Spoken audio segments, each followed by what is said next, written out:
এতটা দামি মানুষকে রব সবচেয়ে বেশি সম্মান দান করেছেন।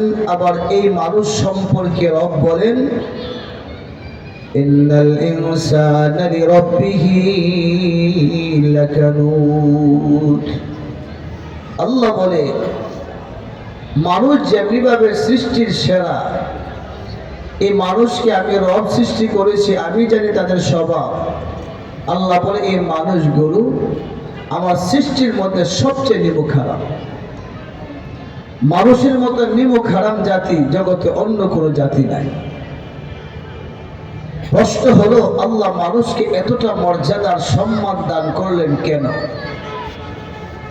মানুষের মর্যাদা এত বেশি কেন? মর্যাদার কারণ কি তার পেছনে? আল্লাহ বলে খুলিকাল ইনসানু দাঈফা। রব্বে কারীম দেখে বলে, বান্দারে আমি আল্লাহ যত সৃষ্টি জগতে প্রেরণ করলাম, আল্লাহ তাআলা বলেন আমার সৃষ্টির মধ্যে সবচেয়ে দুর্বল হলো মানুষ।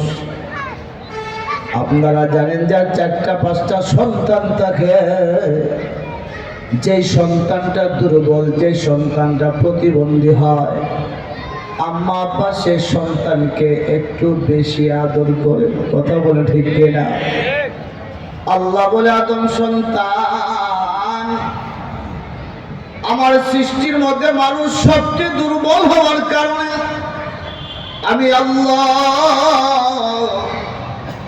মানুষকে সবচেয়ে বেশি ভালোবাসি। হয়তোবা সাভার এলাকার যুবকরা সেই কথাটি মানতে রাজি হবে না। প্রশ্ন করবে, হুজুর আমি তো দুর্বল না, আমি তো এমন একজন যুবক, আমি একজনের গায়ে 5 জনের শক্তি, আমি দুর্বল কিভাবে? এই প্রশ্নের প্রথম জবাব, আমরা যে সৃষ্টির মধ্যে সবচেয়ে দুর্বল ঘোষণা দিয়েছেন কে?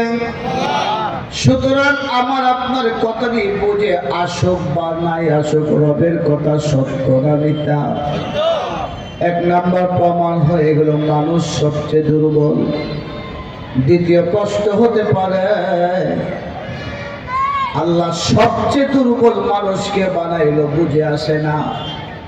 আমাদের চোখের দেখা গর্তের পিপিলিকা দেখতে ক্ষুদ্র, আমাদের চোখের দেখা গর্তের পিপিলিকাগুলো দেখতে ছোট, দেখতে দুর্বল, কিন্তু আল্লাহ তাআলা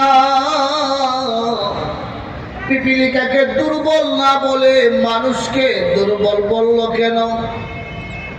মুফাসসিরিন কেরাম লেখেন, মানুষ তুমি পিঁপড়ারে দুর্বল মনে করলে হবে না।